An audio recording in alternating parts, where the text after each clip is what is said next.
په تیرو 5 کلو کې یو له لویو ستونزو څخه چې په افغانستان کې افغانان ورسره مخامخ ول هغه د کډوالو مسله ده چې د ګاونډي هیوادونو څخه پاکستان او ایران لخوا خلاف د ټولو قوانینو دوی افغانستان ته انتقال سول، خصوصا پاکستان چې له افغان کډوالو سره خلاف د ټولو اصولو چلند کوي چې په هغه کې نه اسلامي قوانین، نه د ګاونډیتوب اصل او نه هم هغه نړیوال قوانین چې د کډوالو دپاره وضع سوی. اوس هم په کډوالو باندې د دوی لخوا ظلم جریان لري. افغان کډوال په زور ایستل کیږي، حتی داسې افغانان هم شته چې هغه اسناد لري، بیا هم دوی په زور هغه افغانان باسي له پاکستان څخه. بل خوا د اروپایي ټولنې دوه مهم چارواکي افغانستان ته راغلل. د دوی د سفر یوه مهمه مسله هم همدا وه چې موږ د کډوالو د راستنېدو په مدیریت کې مرسته کوو چې په هغه کې د ځای د اوسېدو او یا هم نور امکانات دي چې ملګري ملتونه او اروپایي ټولنه غواړي په دې برخه کې مرسته وکړي. دا چې د کډوالو مسله باید څنګه حل سي، پاکستان ولې له افغان کډوالو سره په دغه ډول ظلم کوي، په دې برخه کې د نړیوالو مسؤلیت څه ده، څومره د کډوالو په مدیریت کې په افغانستان کې دننه حکومت درست مدیریت کړي دغه مسله، څه باید وسي، دا هغه موضوعات دي چې نن په تودو بحثونو کې بحث پرې کوو. تر اوسه پورې د افغان کډوالو شمیر 6 میلیونو ته رسېدلی چې افغانستان ته راستانه سوي دي. په پروګرام کې راسره 3 تنه قدرمن میلمانه دي، هر یو سیاسي شنونکی ښاغلی حمیدالله هوتک، بل میلمه راسره د اطلاعات او کلتور وزارت پخوانی وزیر ښاغلی ډاکټر کمال سادات، او راسره بل میلمه هم له اسلام آباد څخه ظاهر بهان ده چې د پروګرام په جریان کې کوشش کوو چې راسره وصل سي. تاسو ته ښه راغلاست وایم، پخیر راغلاست پروګرام ته. سادات صاحب تاسو هم ښه راغلاست، افغانستان ته پخیر راغلاست. خدای د عزت ډېر کې خوشحال شي علیزی صاحب. څه مو ولیدل، کوم تغییرات سره تاسو مخامخ سواست؟ بسم الله الرحمن الرحیم.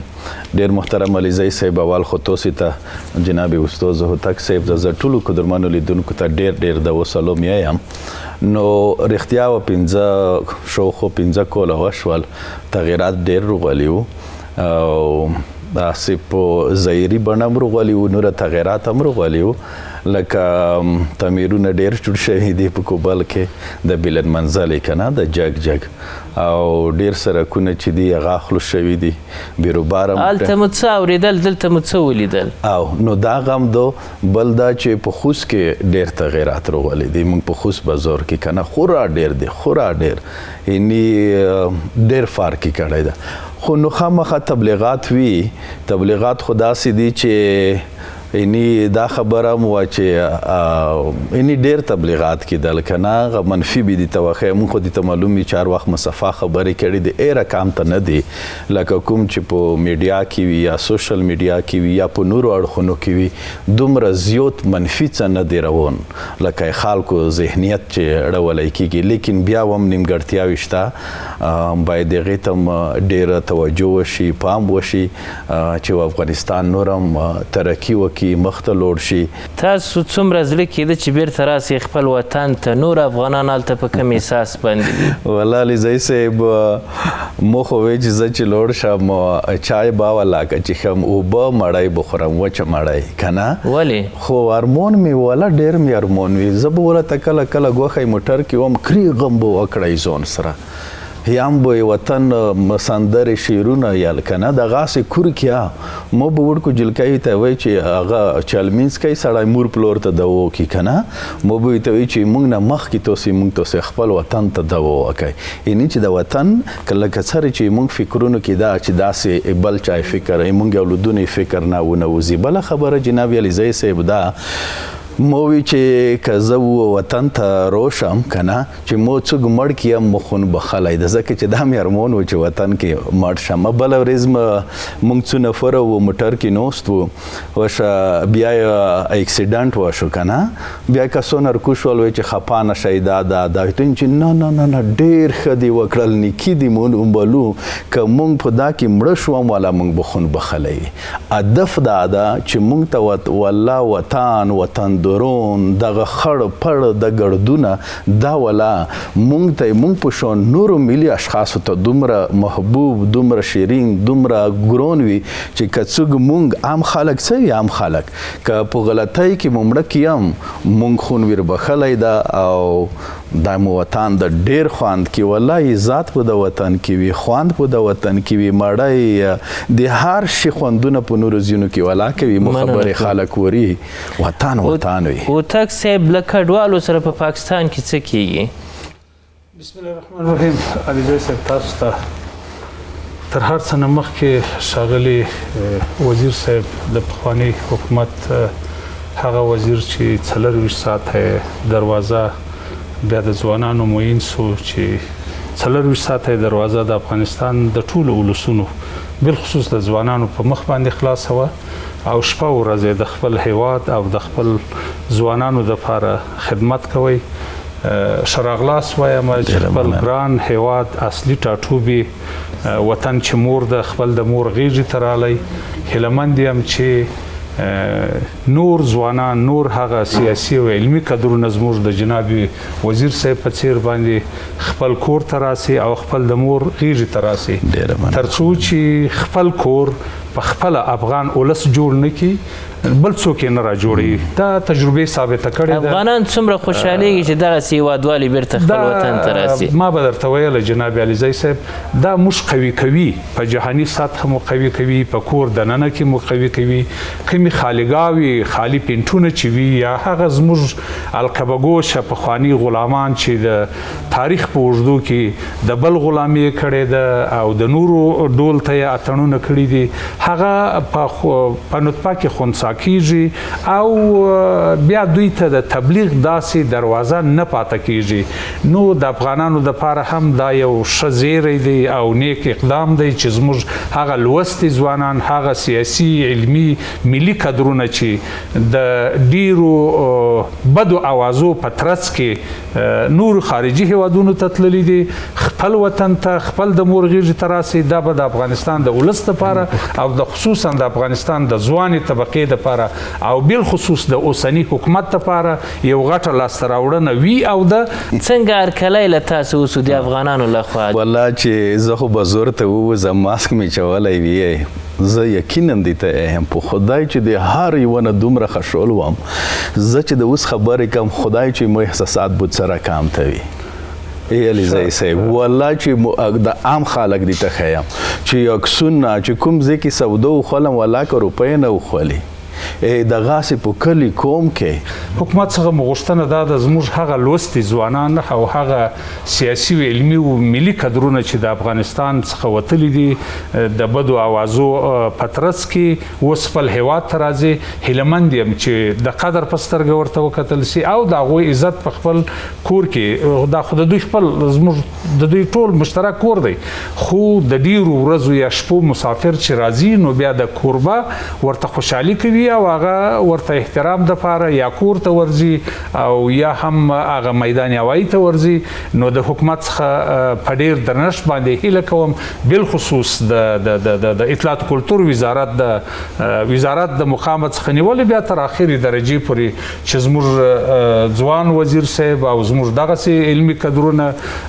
ونازوي او د هغو قدر وکړي او د هغو د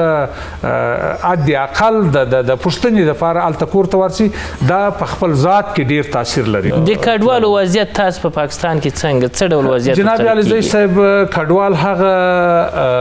کمزوري حاله ده هغه مظلوم قشر دی چې په پاکستان او ایران کې اوسیږي هر وخت پاکستان سیاسي حاله جنې جوړه کړې ده او دا د فشار یو آله ګرځولې ده کله چې په افغانستان کې هر حکومت راځي که د پاکستان فرمایش ونه منل سي نو دی څه کوي دی پر هغه قانوني کډوالو باندې چې پاکستان کې مهاجر دي یا په ایران کې مهاجر دي خصوصا په پاکستان کې زیات مهاجر دي نو په دوی باندې فشارونه زیاتوي تر څو چې حکومت د دوی هغه نامشروع غوښتنې ومني چې دا د بین المللي قوانینو هم ضد او ورسره ټکر دي او په عین حال کې هغه نړیوال قوانین او نړیوالې خیریه بنسټونه او بالخصوص UNHCR چې بار بار د حقوقو غږونه پورته کوي د حقوق بشر خبرې کوي. کوم وضعیت چې نن کېږي دا څومره دردونکي ده په نړیواله کچه کې دا یو خو په افغانستان کې دردونکي ده هم خوشحالونکي ده. اول دردونکي په دې ده چې په ډېرو سختو شرایطو کې چې پر موږ باندې نړیوال فشارونه، نړیوال بندیزونه، اقتصادي او سیاسي او اجتماعي بندیزو سره پاکستان یو دم موږ ته د 6 میلیونه خو هغه رسمي شمېرې دي. زه درته وایم چې تر 10 میلیونه افغانانو هم زیات راغلي دي افغانستان ته. خو خوشبختانه اوسنی حکومت وکولای شوله چې شپه ورځ پر ځان باندې یوه کړي او د دوی دپاره څه چې په لاس کې وي د هغه شته امکاناتو څخه یې کار واخیستی. خو شکر الحمدلله زموږ افغان کډوال په ولایتو کې هم ځای په ځای شوي دي، په مرکز کې هم. خو دا کفایت نه کوي. زما خبره دا ده حکومت ته دا ده چې هغه نړیوالو خیریه بنسټونو ته او هغه ډلو ټپلو هغه بنسټونو ته بخښنه غواړم، هغه بنسټونه چې د افغان کډوالو په بخش کې کار کوي هغو ته د کار او د مرستې زمینه مساعده کړي تر څو چې د افغان کډوالو د شلټر یا سرپناه او د نوو ښارګوټو په هکله ورسره کومک او مرسته وکړي. دا به د یعنی زموږ د په فکر نه عادت کوي، په فکر یې اوس هم فکر دې نه کوي. طویل المدت ملي پروژې کې مستفلي کړي چې زموږ کډوال او افغانان ټول پکښې کار وکړو او خپل وطن او خلکو ته وده او ترقي ورکړو. بهان صاحب تازه جزئیات څه دي هلته په پاکستان کې له کډوالو سره چې ترسره کیږي؟ کډوال په کوم ډول له پاکستان څخه ایستل کیږي؟ علیزی صاحب سلامونه تاسو ته، تاسو تخنیکي همکارانو ته، تاسو قدرمنو مېلمنو ته همداشان تاسو درنو لیدونکو ته وړاندې کوم. علیزی صاحب لکه څنګه چې په رسنیو کې اورېدل کېږي ولیدل کېږي دلته پاکستان کې وضعیت له حد وتلی ترنګلی شوی. په تېره بیا دغه د 10 نیټې وروسته چې دوی ضرب الاجل ټاکلی و افغانان له سختو ستونزو سره مخامخ دي. دا په ډاګه وایم تاسو ته چې دلته افغانانو هغه ټول بشري حقونه د پښو لاندې شوي دي. پوره پلازمینه اسلام آباد تش شوی ده له افغانانو څخه او ټول وتلي هغه د اسلام آباد څنډو ته یعنی لکه اټک لکه ابتابات د ځایونو ته هلته هم افغانان په قرار نه دي. دغه پرون ورځ تېره شوه افغانانو حتی خپل کورونه له باندې څخه دوی کلوپونه ورته اچولي وو چې دوی پولیس والا فکر ونه کړي چې دوی په کور کې دي. د دې ترڅنګ ابتابات کې 2 ورځې وخت ورکړی چې نن اخري ورځ ده چې دا موږ وایو تاسو ډېر ښه کوو، تاسو باید ابتابات پرېږدئ او افغانستان ته ستانه شئ. بهان صاحب دغه پروسه د دوی د ایستلو څه رقم ده چې افغان کډوال دوی باسي؟ پروسه د 3 کاله هر وار ضرب الاجل ټاکي چې تاسو باید آمادګي ونیسئ. وروسته له دغه نیټې نه باید تاسو پاکستان پرېږدئ هر چېرته چې یاست. نه اوس چې باسي څه ورسره کوي؟ آیا اصولي باسي که ظلم ورسره کیږي؟ ضرب الاجل وټاکل شي. وروسته له دې نه دوی که چېرې خپله واته ښه که ونه واته په زور او جبر سره ایستل کېږي. څنګه چې هغه دوی کمپونه ته انتقالوي او اوس داسې حالت روان دی چې اوس کمپونه کې ځای نشته، دوی راساً جیل ته انتقالوي. وروسته له جیله هغه دوی انتقالوي تقریبا که 1 میاشت تېره شوه که 2 شپې تېرې شوې وروسته له هغه جریمه کېږي او وروسته له هغه په زور او جبر سره ایستل کېږي. همدا اوس هم تاسو سره خبرې کوم د پاکستان په بېلابېلو جیلونو کې په لسګونه په سلګونه افغانان پراته دي بې برخلیکه. دا ځکه چې اسناد نه لري دوی خپله. دوی د دې ترڅنګ اسناد ولې نه لري؟ اسناد دې نه لري چې دوی خپله ویزې نه تمدیدوي. دا یو کال نه ډېر څه چې دوی ویزې نه تمدیدوي. افغانان حتی دې ته هم اړ شوي وو چې په اصطلاح هغه یوه میاشتنۍ ویزه چې دوی تمدیدوله هغه هم وخت د آمادګي درلوده، اما بدبختانه چې هغه یوه میاشتنۍ ویزه هم دوی په ټپه ودرله. بهان صاحب د دوی د ضرب الاجل مسله وي خواته بیا له هغه وروسته چې دوی ظلم کوي له افغانانو سره کوم اموال چې دوی هلته لري د دوی دغه اموالو شتمني دا څنګه کېږي برخلیکې؟ ګوره دغه تقریبا د تېرو 6 میاشتو را په دې خوا هغه افغانان چې دلته اټې درلودې، دوکانونه یې درلودې، تجارتونه یې درلودې، په ټپه پې ودرول، دوکانونه یې ودرول، مورلاک یې کړه. وای تاسو باید کار ونه کوي. حتی هغه افغانان چې دوکانونه وټې په باندې کړی چې دلته له کلونو را په دې خوا کاروبار یې درلود، حتی دلته زیږېدلي وو، د هغو کاروبار هم په ټپه پرې ودرېد. نو بل خوا دا پرون ورځ دا ظلم، تاسو د دې ته ظلم وایي که څه شی، دا پرون ورځ 12 کلن ماشوم کورنۍ لیږلی ډوډۍ پسې د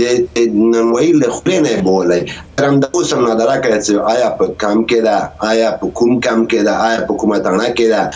چیرې ده معلوم نه ده. اوس فکر وکړئ چې دغسې یو حالت رامنځته شوی ده. افغانان له داسې ستونزو سره مخامخ دي دلته چې اصلا تصور یې نه کېده. ټول بشري حقونه دې په لاندې شوي، هېڅوک یې نشته د پوښتنې چې پوښتنه وکړه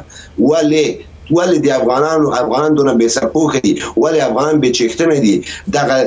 ډېری افغانانو نیوکه دغه ده چې ولې دوی استازولي دلته پاکستان کې شتون لري اما چوپه خوله پاتې دي، په افغانانو ظلم کېږي، په افغانانو ناروا کېږي، اما دوی ننداره کوي. بس دوی باید مننه ظاهر صاحب. درنو لیدونکو دمه لرو.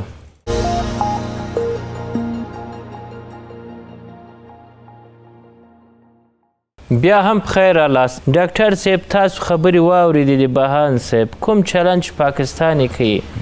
آیا غیر اسلامي ملکونه هم له کډوالو سره دغسې کوي؟ د ملګرو ملتونو یونیسیار دا مکلفیت لري، قوانین لري، مادې لري، شرطونه لري چې کومو هیوادونو ته مهاجرین لوړ شي یا په خپل هیواد کې د سیاسي، طبیعي یا د مرضونو یا د نورو لاملونو خپل کلی، کور، ټټوبی پرېږدي، بل ځای ته وکوچېږي، دې ته مهاجرین یا کډوال یلی کېږي. که هغه دننه په افغانستان کې وي، په یوه هیواد کې وي، که هغه هیواد نه کوم امکانات بیا د دغه قوانینو په اساس ورکول کیږي مهاجرینو ته؟ بالکل خورا ډېر امکانات.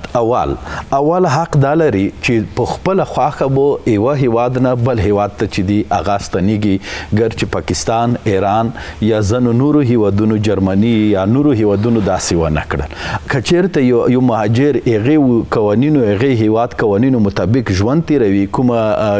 جرمونه یا غیر قانوني کورونه ترسره نه کړي، هغه حق لري چې ولاته پوتې شي. خبره اوس سرسم د مهاجرین په دوو براخو ویشم. اول موږ ته افغانان مهاجرین تقریبا 50 کلونو پردوی په نورو هیوادونو کې تیر کړل، خاصتا پاکستان، ایران کې. موږ دغه 15 کاله سورې وایو چې په نور افغانستان ته روشئ. نو عمرونه خو مهاجرت هم والله کوي. جناب علي زئی صاحب دی ولاته پیدا شول، کاروبارونه دي، بلډینګونه یې خوستل، زراعتونه، زراعت، کرهڼې دا یا بودې کړې، ګرچه په خپل وطن ته نرسي. مونږ چې اول افغانستان ته رتلو مونږ یو جرب منځه کوه، هېڅ کوټه م هم ولاکه لرله، قدم په قدم منځه کې م هم پیدا کړي، مارکیټونه م هم پیدا کړل، ژوند م هم جوړ کړو، تعلیمات م هم وکړل، ماسټرۍ او تخصصونه م هم وکړل. نور چې په پاکستان، ایران کې هر اوږدمهاله مهاجر دي ته ښیم یا اوزړه مهاجر دي ته ښیم، هر څوک چې ولته د مهرباني د وکړي د خپل وطن ته درشي. آیا دا په دې هر ځای چې پاکستان کې ظلم ورسره وسي؟ که نو نه ارزي، ظلم به ولې وسره کېږي؟ دا بشر حقوق نه، انساني حقوق نه، مسلمانۍ حقوق نه، ګاونډي حقوق نه، ټولو نه سرغړونه ده. لیکن علما یې یک روز، 2 روز، 3 روز، نو هره ورځ خو علما نه وي، نه وروځه پره. نو هدف دا ده چې مونږ دغو هیوادونو خوږ ګوتې نه نیولي یو. کله چې په افغانستان کې څه مسله په ارمانځته شي، دا هیوادونه مونږ ته مهاجرین ارجح کړي. د دومره انقلابونه چې افغانستان کې راغلل، د مهاجرینو یې وجې راغلل. نو په دې اساس مهاجرین د خپل وطن ته دروشي، نور د مونږ هم نه تکلیفوي. ډاکټر صاحب پاکستان هیواد د دې ارزښت لري چې افغان کډوال د پاکستان په خاطر په ځان دغسې ظلم ومني؟ یعنی په دې هر ځای چې سړی پاکستان کې اوسي نه ارزي که نه والله که ارزي. که زه خو اول دا چې پاکستان عامو خلکو نه دومره مننه کم، دومره مننه چې بیخي زیاته مننه. مونږ په پاکستان کې تعلیمونه وکړل، سرې منځکې، عظیمې کلي، سروزیو، انګو، جوور غونډۍ، پاکستان ملي، خپیانګې، ټل، دوابې، دې ټولو خلکو انګوم کوهاټ دې دومره عزتونه مونږ ته روکړي دي که نه چې هر فرد مننه کوي. عام خلک دي خپله پاکستان باندې خبرې خو دا ظلم ده ویلې داسې وکړي نړیوال قوانین یو څه پاکستان بل څه پاکستان د دې ارزښت لري چې افغان دې هلته واوسي نه ویلې یو اوسېږي خو مودي ته ووایي چې علما یې واورېز 2 ورځې نه وروځه پره خو علما نه وي بله خبره دا چې علیزی صاحب مو مهاجرین په 2 ډالو دي ته وویشل یو پخواني مهاجرین دي زوړه یو د نوي مهاجرین د نوي مهاجرین چې لوړ دي دا رښتیا چې ډېرې مودې پره نه دي لوړ دا ولته ولمو نه دي دې د کادر وکړي دا به هغې ځای نه نورو هیوادونو ته ځي او دانې باید ډېر پام وشي بله خبره دا چې هغه نړیواله ټولنه چې افغانستان ته راغلې وه دولته یې 20 کوله تېر کړل همدغه خلک دی ترجمانون وایي دی سره یې کورونه کړلې دی سره ورسره و اوس یې ویلې هېر کړل موږ هم دغې نړیوالې ټولنې نه غوښتنه کړو چې سړي افغانستان نه دی وبوسل نور هیوادونو کې دی وچول کله وی ته چې واورز بعد زو ویزې دي ترسي کله ویزې په باند کې کله به چې یو جمهور رئیس بدل شي زون ته پالیسي روري بل جمهور رئیس چې بدل شي زون ته پالیسي روري مونږ خپل خلکو غام کو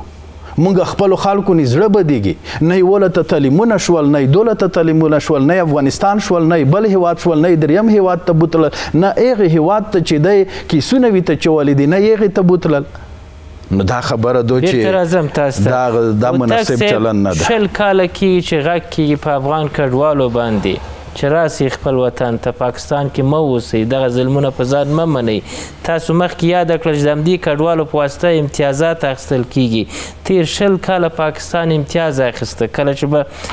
فشار راغی بیا به دوی کډوال راایستل اوس هم دا کار کاوه خو نتیجه یې ورنه کړل افغانستان ویل چې دروازه خلاص ده رادې سي افغانان نن افغانانو ته څه وایه چې دغه ظلمونه پرې کېږي مخکې بهان صاحب یادونه وکړه چې یو ماشوم ډوډۍ پسې ځي هغه له نانوایي څخه وړل سوی دره کې نه ده معلوم چیرته ده دا ماشوم جناب علیزی صاحب د مهاجرینو هغه مهاجرین چې په پاکستان کې اوسېږي زه د شپې او د ورځې درک لرم او د مهاجرینو ټولې ستونزې ماته بیخي د نږدې معلومې دي په پاکستان کې ولې زه خپله په پاکستان کې ډېر کلونه مهاجر پاته سوی یم او په مهاجرینو بخش کې په کوټه کې ما کار کړی دی او هم په افغانستان کې کار کړی دی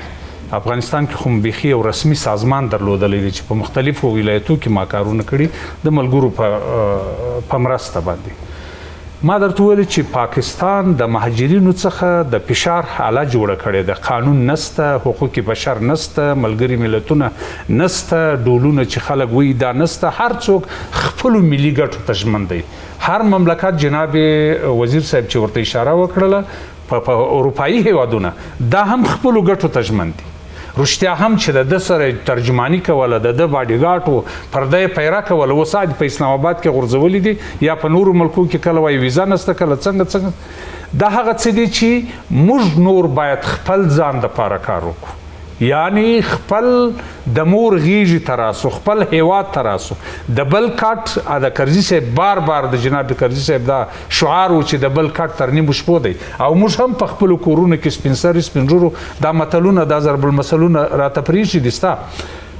په دې کې شک نشته چې د مهاجرینو سره ظلمونه کیږي یعنی دا سیاسي ظلم دی سیاسي برخورد دی د کډوالۍ خپل قانون دی خپل اصول دي په هغه څوک نه مراتی په پاکستان کې نه مراتیږي په نورو هوادونو کې شاید یو څه لږ مرات سي کله چې دغه کډوال دغه مهاجر د سرو زرو چرګو پاکستان حکومت دلته موټر ورته درولي وه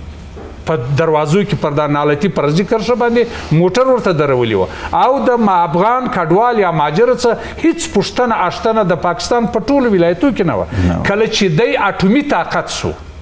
د افغان کډوالو او افغان مجاهدینو په پیسو باندې چې ملګرو ملتونو جهانیانو کومکونه کول خو زموږ دلته کور خراب دی کله چې دی اټومي طاقت سو دا یې وغورځوله دا یې پرېښول تر پښو یې لاندې کړل نن ما د راباني مرحوم یو کلیپ ولیدی دا نن چې تا ته راتللم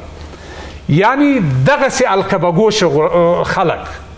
دغسې افغان دشمنه پالیسي والا خلک اوس مړه دي خدای به خپل حساب ورسره کوي زه نور نه غواړم چې تفصیل ته ولاړ سم د دغو د لاسه افغانستان هغه زما محترم ورور چې هلته ناست دی شکایتونه کوي چې نانبایي ته کسان لیږل کیږي ماشوم او د هغه اوس ورک دی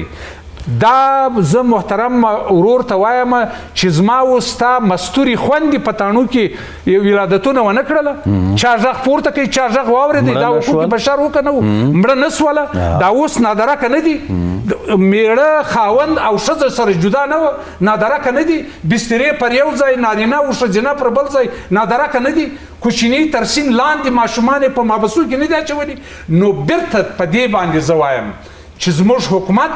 او زموږ ولس زموږ ملي تجاران چې څوک یې غږ اوري او 15 روپۍ لري او زموږ حکومت کور یې وده خدای دې وبخښي الله دې د وزیر صاحب خلیل حقاني شهادت قبول کړي تاسې لیدئ د افغانستان ټول ولسونه لیدئ د شپې و د ورځې به پر ټولو دروازو باندې ګرځوئ او په دا سپینه ژبه به املا تړلې و کار به کوئ خو زه ټول په دا اوسني حکومت باندې غږ کوم چې د مهاجرو کار باید چټک سي په نورو هیوادونو کې چې سیم مستقیما د دوی په خاطر غږ پورته سي چې وروره ته څه دښمني را سره لري او پاکستانی پنجابی حکومته ته څه دښمني که دونه نري خوا دې ولیم دي او د مهاجرینو څه ولې سیاسي سپر جوړی ولې سیاسي سنګر ځینې جوړی دا هغه څه دي چې موږ یې تر خوږ ګوته نیولي یو راسئ چې په خپل وطن کې په خپل ټغر باندې حکومت او ولس هغه ستاسو ستونزه چې موږ دلته لرو دا ستاسو ستونزې په خپل کور کې حل کړو زما مهاجر بیا په پاکستان کې نه وي زما مهاجر بیا په ایران کې نه وي دا په جرمني کې نه وي دا په اروپا کې نه وي دا په ټوله دنیا کې نه وي اوس مختلف مشکلاتونه په افغانستان کې سوالونه دي او تکسر دا خلک وتلي دي ځینې مشکلاتونه یو خبر بل کوم پرون جناب حقاني صاحب د افغانستان د کورنیو چارو وزیر پر ټول حکومت اول پر خپل ځان بیا پر ټول حکومت باندې غږ وکړي چې د پخواني مخکینی حکومت کارمندان باید تهدید نشي او دوی خوشحاله وساتل شي عفو چې امیر المؤمنین ښاغلي مشر شیخ صاحب عفو کړې ده در الف پورې باید ټول د عفې پابند اوسیږي دغه ځینې مشکلاتونه دي چې زما مهاجر اوس په اسلام آباد کې ناستې نارې وي هلته په خیمو کې ناستې نارې وي هلته بل ځای ناست څو مسایل دي یو دا چې تاسو د استاد رباني مسله یاده کړله هغه په دې خاطر چې پاکستان ته خواخوږی ځان وکړي یو ریاست مکمل لري کوي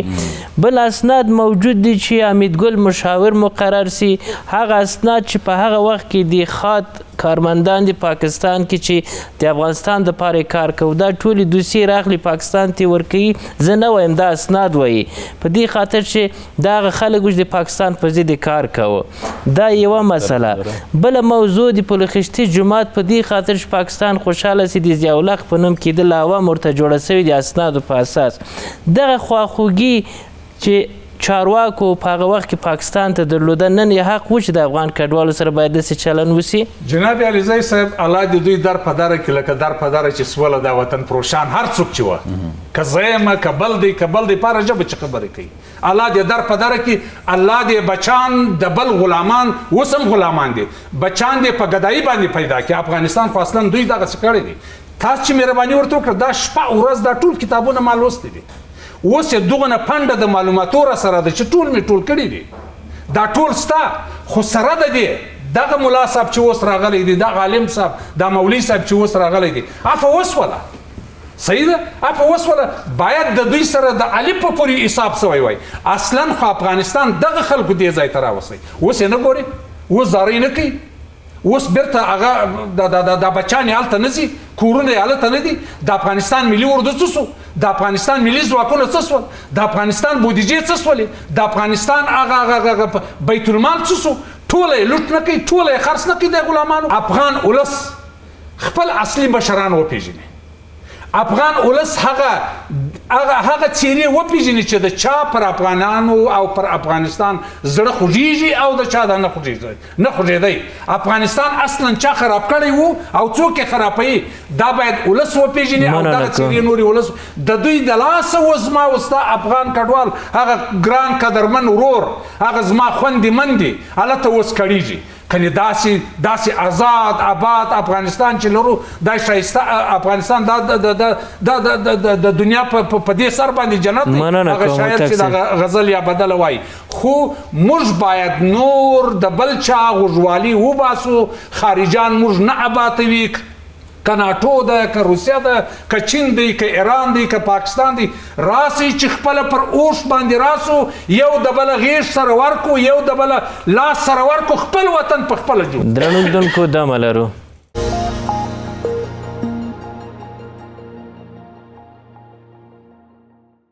بیا هم بخیر رالاست. بهان صاحب یوه ستونزه دا چې پاکستان خپله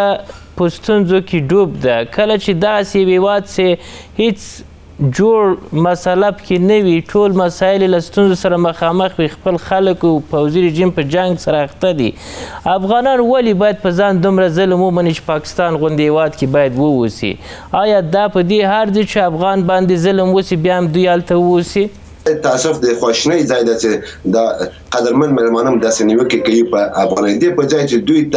دوی باندې زړه وسوځوي، دوی وایي چې دا داسې یو رقم خبرې کوي چې یو یې وایي چې والا مننه ترې کوي چې ډېر ښه خلک دي، او بل وایي چې نه چې هلته خلک له مجبورۍ ناست دلته له هوسه نه دي ناست دلته چې له هوس دلته ناست دي. زه ښه پوهېږم زه ښه پوهېږم په همدې ټول خلک په همدې پوهېږي چې وضعیت دلته څه رقم ده، څومره ظلم روان ده، اما خلک دلته له مجبورۍ اوسېږي، له هوس نه اوسي. ټول شی وروسته د فیصله د جمهوریت له سقوطه وروسته ټول شتمني یې له لاسه ورکړې افغانستان کې. دلته هم په تمه په دې دي چې یو ورځ نه ورځ له دغه امن هیواد ته لاړ شي. دلته خلک له هوساینې نه دي پراته، له هوس نه دي پراته، له ډېرې مجبورۍ دلته پراته دي. هېڅوک لکه په ځان داسې دا وسپموي چې په یو کور کې خپله ځان بندي وساتي. دلته ټول خلک ګیر پاتې دي په خپلو کورونو کې، حتی د شپې له خوا دوی ځینې کسان البته خوراکي توکي رانیسي، دوا رانیسي. دې تر څنګ ځینې ډیری کسان هغه کسان دي چې په سر ډریوران ته روپۍ ورکوي، ډېرې ګزافې روپۍ ورکوي چې دوی ته خواړه راوړي. دا په خپله یو ظلم نه ده. تاسو انتقاد درلود چې ولې افغانان هلته اوسي. بهان صاحب وایي چې تاسو ولې دغه انتقاد موږ په دوو براخو وویشل. زه مهاجرینو ته ډېر احترام لرم. 50 کولم مهاجر وي څوک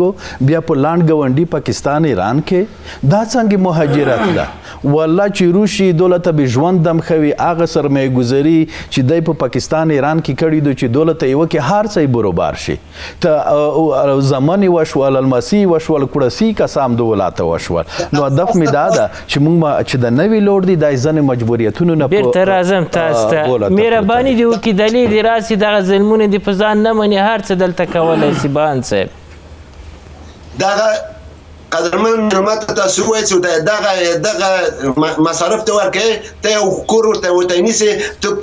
کور ورته نیولی سې، ته ورته ماشومانو ته د زده کړو زمینه برابرولی سې، که کولی سې چې موږ هم دغه افغانان پوه شي چې والا داسې یو څوک پیدا شوی په افغانستان کې چې افغانانو سره مرسته کوي. دغه خبرې دغه مسله به وتک صاحب هم ته هم داسې انتقاد درلود چې دوی دې راسي وایي مصارف څوک ورکوي دلته؟ جناب علیزی صاحب بله هو دغه لکه څنګه چې جناب وزیر صاحب وویله موږ څو قسمه افغان کډوال په پاکستان کې لرو. تاسې به تر اوسه نه یاست خبر شوي چې د پاکستان حکومت یو تجار افغان کډوال راویستی د افغانستان څخه وان د پاکستان څخه یو سرمایهدار یې راویستی چې هلته بلډینګونه لري، هلته قراردادونه لري، هلته ټیکهدارۍ لري. دا به چا نه اورېدلي. موږ ویلي دي هغه خلکو باندې موږ غږ کړی دی او دا د زړه د سوخته بیا وایو چې زموږ وس نه رسیږي، د حکومت وس نه رسیږي. هلته چې پر ده ظلم کیږي دا پر افغان بچي ظلم دی، دا شخصا پر ما ظلم دی، د دې برداشت نه لرو. او پر دا حکومت چې بار بار غږ کوم شخصا زه ولې کوم، دا چې د کور ستونزه یادوم ولې یادوم، دا خو موږ په کل کې یادوو چې په خپل کور کې مې مشکلاتونه رفع ده پسې او دلته هر څه نورمال سي. دلته دا ډېرې خبرې دي جناب افغان کډوال دغه طبقه هلته نه پاتېږي، سرمایهداران پاتېږي، اوس هم هلته دي، بیا به هم هلته پاتېږي. ما داسې افغان هم لیدلی دی چې د پاکستان شناخته کارت په جیب کې دی، د افغانستان پاسپورټ او تذکره یې غورځولې ده او ما یو ساعت ورسره بحث کړی دی. هغه مې دې ته نه دی راوستلی چې زه افغان یم، هغه ویل زه اوس د افغانستان نه یم در سره، زه پاکستانی یم او زنده باد پاکستان. داسې افغانان هم سته، داسې افغانان هم هلته اوسي، مننه کوم. خو هغه افغانان چې هلته د مظلومیت شپې او ورځې تېروي هغه مشکلاتونه لري، هغه مجبورۍ لري، هغه دلته په اکثره ځایو کې د تعلیم دروازې تړلې دي، هغه غواړي چې په خپل بچي باندې درس ووایي، ډاکټره یې جوړه کړي، انجینره یې جوړه کړي، بله یې جوړه کړي، بله یې جوړه مننه کوم. بیرته راځو په خپل نورو اولادونو باندې. دلته چې موږ هغه ستونزې چې هغه زه بار بار اشاره کوم چې کورنۍ ستونزې، زه د حکومت مشرتابه دې ته متوجه کول غواړم چې راسي په خپل کور کې موږ خپلې ستونزې حل کړو، بیا زموږ افغان کډوال په نړۍ یا په جهان کې نه پاتېږي. بهان صاحب، حکومت ته که راسو په تېرو 5 کلو کې په کم ډول باندې نظرونه دا دي چې دغه حکومت دغه مهاجرت مدیریت که هیڅ حکومت نسوی کولی چې په دغه رقم ستونزو سره چې خپل حکومت باید تازه له 50 کلو ناخوالو راوتلی مدیریت کړي. ټول چارواکي ولاړل د کډوالو هرکلي ته، ولې پاکستان په بار بار دغه فشارونه واردوي چې څنګه وکولی سي دغه کډوالو فشار نورم زیات کړي؟ دلته نړیوال ادرسونه دي،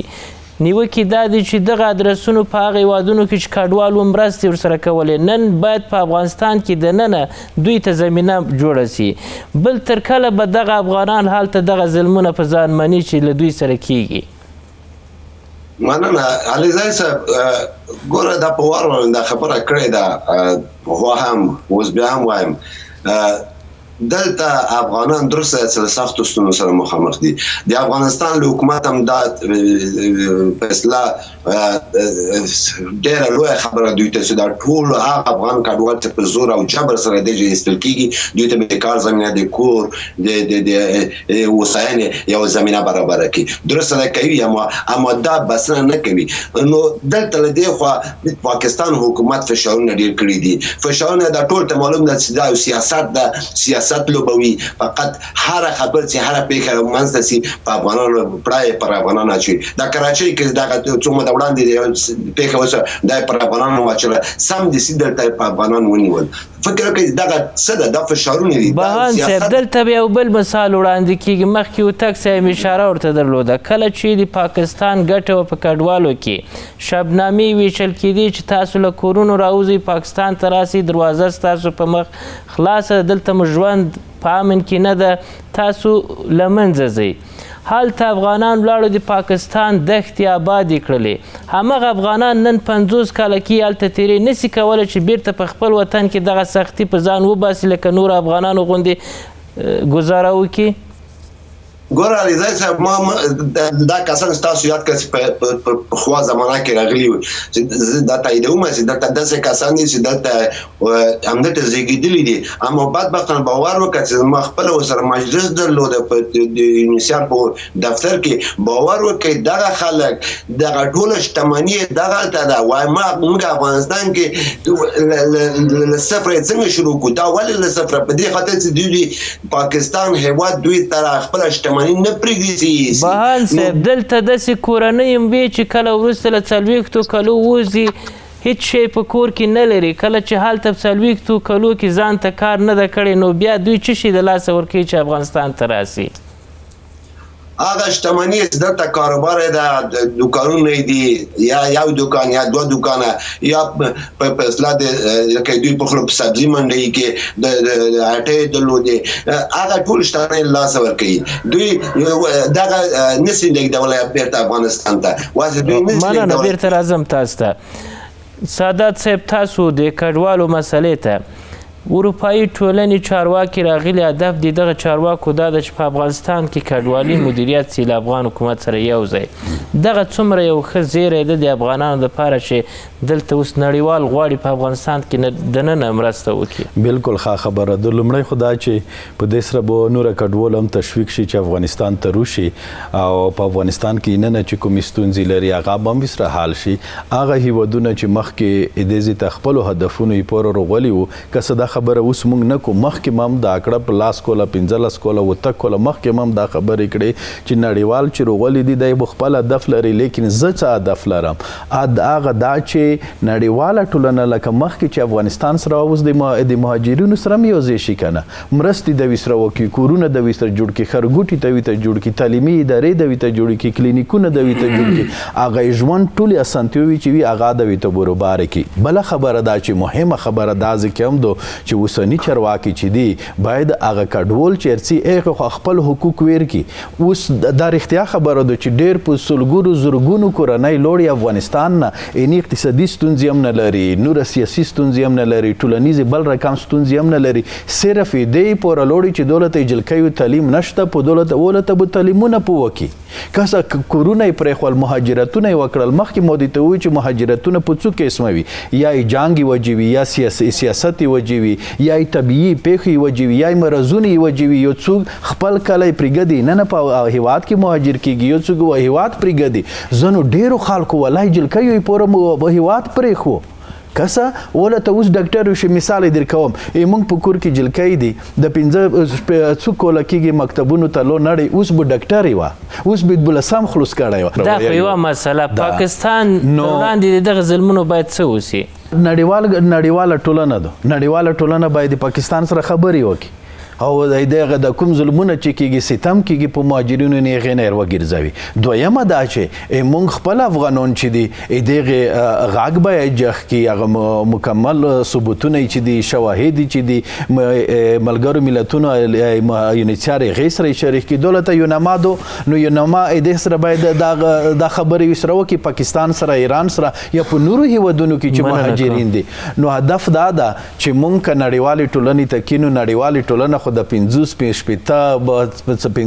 کوله کېږي چې افغانستان سره مرستې کوو. والله که نه مو نړیواله ټولنه جوړ کړي، نه مو ګاونډیان جوړ کړي، نه مو بل څوک جوړ کړي، علیزی صاحب څومره مو چې د خپل وطن جوړ کړی نه وي، بیا خپله خبره باندې حسن تکرار یې داسې کم چې مهاجرینو روشئ نور خپل وطن ته. هغه زوړه مهاجرین چې 15 کوله په نورو هیوادونو کې دي، نوره چې یوه شپه هم پرېږده دی، والله که ګاونډون یې هم ګرام وي، که حقیقت سره وایو دی هم والله که ګرام وي. 15 کوله وشه په پردي وطن کې وړوه، منځه کې توتې نه نیولې دي، کاروبار توتې نه نیولی ده او نوره حقوق یې ته خورې. داسې هم کېږي که چا تشویق کړي دې کار ته دا خو په 15 کوله مخکې ځنه کسونه پیدا شول، ویې ته وایي چله مهاجرتونه وکئ. صحیح مهاجرتونه یې په وکړل، بس ولته یې په وړول، نوره د خپل وطن ته روشي. نه مو نوره یې ګاونډیانو نه ګیلا کو، نه یې بل چا نه ګیلا کو، زه مې د خپل سړي نه ګیلا کړم چې ویلې دي ډولې دي سړي په پردي وطن کې پردای کوره بودوي، ولا ولته یې بوټو کارخانې لري، ولا یې راخت کارخانې لري، ولا زراعت بودوي، ولا یې کلمو کارخانې لري، ولا یې دویو کارخانې لري. یموږ مهاجرین په د ایران پاکستان په دا کې ویلې نه ارسي خپل وطن ته، د کارخانه د خپل وطن کې جوړه که کنه، د کتابچه چې ولته چاپ کوي ولته کارخانې لري، دولته یې وطن کې جوړه که کنه، پردی وطن بودوي خپل وطن د پرېښولی د بیا ګیلې هم کو. تاسو ویل چې یو شمېر شتمن افغانان دي چې هلته تجارتونه لري، پانګونې کړي دي. دغه افغانان چې غریب دي، امکانات نه لري، دوی په زور ایستل کېږي، له دوی سره ظلم کېږي، بېعزتي کېږي، هر راز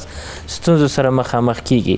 نن هغه افغانانو ته چې هلته شتمن دي څه کول پکار دي د خپل افغانیت په خاطر، د افغانستان په خاطر چې دوی باید هر څه پرېږدي راسي که نه؟ هغه شتمنو افغانانو ته وایم بالخصوص چې په پاکستان کې دي، پاکستان کې شمېره زیاته ده، پاکستان کې دي هغو ته وایم چې ډېر کوشش وکړي چې خپل ګران هیواد افغانستان ته ستانسئ او راسئ. د هغه افغانانو شتمني هلته نه ده زفت،